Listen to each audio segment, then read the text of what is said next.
Já aconteceu de você estar aparentemente bem e de repente sentir uma vontade específica de comer?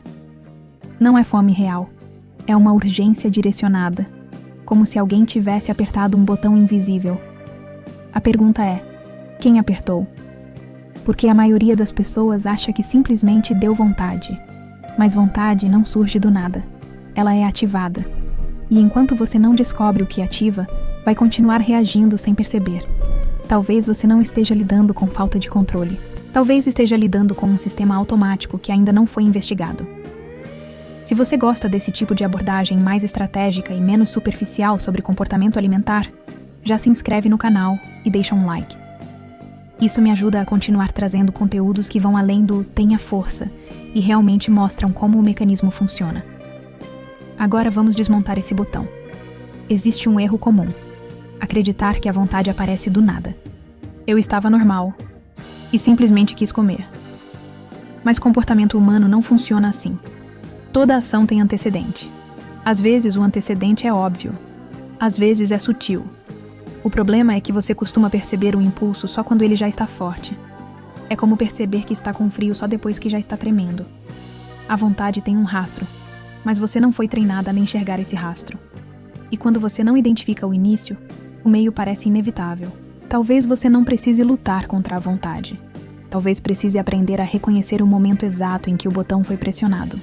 Porque não é sobre proibir, é sobre entender.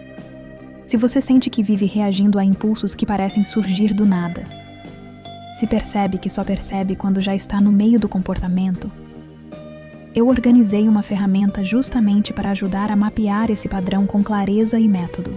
Ela estrutura essa investigação de forma prática, para você sair do automático e começar a enxergar o que ativa cada episódio.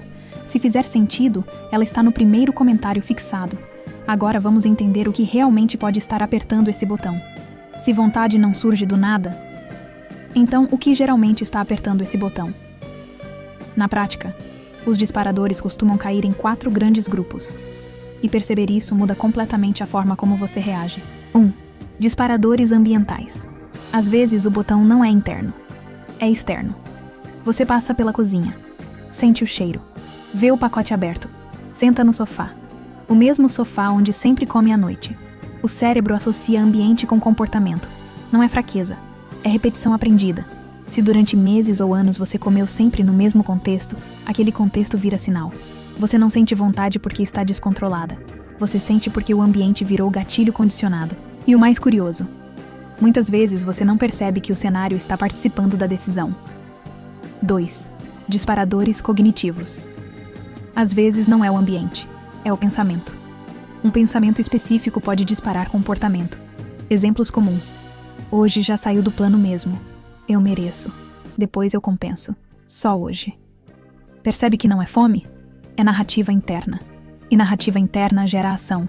O que você diz para si mesma antes de comer pode ser o botão. E você raramente questiona essa frase. Você só segue. 3. Disparadores físicos disfarçados. Nem toda vontade é emocional. Às vezes você realmente está com fome, mas ignorou os sinais anteriores. Passou horas sem comer, dormiu pouco, está desidratada. E quando o corpo finalmente exige energia, a vontade vem intensa. Não é descontrole, é atraso na escuta. Quando você não reconhece sinais pequenos, o corpo aumenta o volume. E aí parece impulso. Mas era necessidade acumulada. 4. Disparadores emocionais. Mas não como você pensa. Aqui é onde muita gente para e diz: então é emoção. Mas não é tão simples. Não é só estou triste. Às vezes é excesso de responsabilidade, conflito não resolvido, cansaço mental, sensação de injustiça, pressão silenciosa. Em vez de sentir tudo isso, você age. E a ação vira distração. Mas o ponto importante não é qual emoção. É o momento exato em que você sai da presença e entra no automático. Esse segundo quase invisível. Percebe como o botão pode estar em lugares diferentes? Ambiente, pensamento, fadiga física, estado emocional acumulado. Enquanto você não descobre qual categoria está mais ativa na sua rotina, você reage sempre do mesmo jeito. Agora vem a parte prática. Uma técnica simples, não para controlar, mas para enxergar. Ela se chama Mapa do Botão. Você não vai mudar nada nos próximos dias. Você vai observar. Durante uma semana, toda vez que sentir vontade de comer fora do horário habitual ou sem fome clara, você vai responder 4 perguntas rápidas. Sem julgamento, sem correção, só registro. 1. Onde eu estou? Ambiente. 2. O que acabou de acontecer nos últimos 15 minutos? Evento ou pensamento. 3. Como meu corpo estava antes da vontade aparecer? Cansaço, fome, tensão. 4. Que frase passou pela minha cabeça segundos antes? Narrativa interna. Não é para escrever páginas, é para criar padrão. Depois de alguns registros, algo começa a aparecer. Talvez você perceba que quase sempre acontece, depois de um dia muito exigente, ou sempre no mesmo horário, ou sempre após uma discussão, ou sempre quando está sozinha. Esse é o momento mais poderoso, porque quando você identifica o padrão, você ganha espaço de escolha. Antes você só via o impulso. Agora você vê o contexto. E contexto muda tudo. Não porque elimina a vontade, mas porque tira o mistério. O desconhecido parece incontrolável. O mapeado vira ajustável. Você não está tentando parar de sentir vontade. Está tentando descobrir quem aperta o botão. E quando você descobre quem aperta, você começa a decidir se quer apertar de volta. Agora vamos adicionar uma segunda técnica. Porque muitas mulheres confundem disparo emocional com fome fisiológica. E isso gera culpa desnecessária. Faça este teste simples quando sentir vontade. Pergunte: eu comeria arroz e feijão agora? Ou qualquer comida neutra, básica? Se a resposta for não, eu quero especificamente X, pode ser disparo. Se a resposta for sim, qualquer comida resolveria, pode ser fome física. Essa pergunta simples muda a interpretação. Você sai do julgamento e entra em investigação. Não é sobre negar comida. É sobre entender a natureza da vontade. Essa técnica reduz reação impulsiva, porque cria micropausa. E pausa é o primeiro passo para a escolha consciente. Se você percebe que nunca tinha parado para investigar o que vem antes da vontade, se sente que vive reagindo sem entender o mecanismo, talvez esteja tentando mudar o comportamento sem compreender o sistema que o sustenta. E mudança sólida começa por sistema. Eu organizei uma ferramenta exatamente para isso. Ela estrutura esse mapeamento de forma mais profunda, com exercícios guiados que ajudam você a identificar padrões repetitivos e construir respostas diferentes, sem radicalismo, sem 8 ou 80. Se você quer sair do modo reação e entrar no modo consciência estruturada, a ferramenta está no primeiro comentário fixado.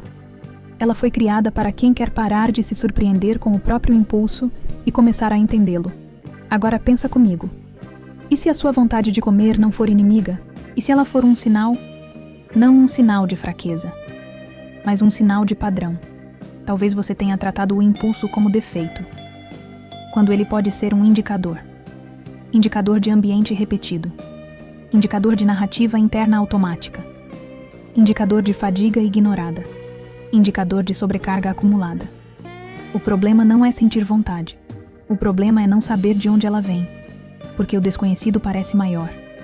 Quando você começa a mapear, algo muda. A vontade deixa de ser tempestade inesperada, vira fenômeno previsível. E o que é previsível deixa de assustar tanto. Talvez você não precise lutar contra o botão. Talvez precise aprender a reconhecê-lo antes de ele ser pressionado. E quando você reconhece o início, o final já não é inevitável. Isso não significa que você nunca mais vai sentir vontade. Significa que ela não vai mais parecer misteriosa. E mistério é o que dá poder ao impulso. Clareza reduz intensidade, e clareza constrói autonomia.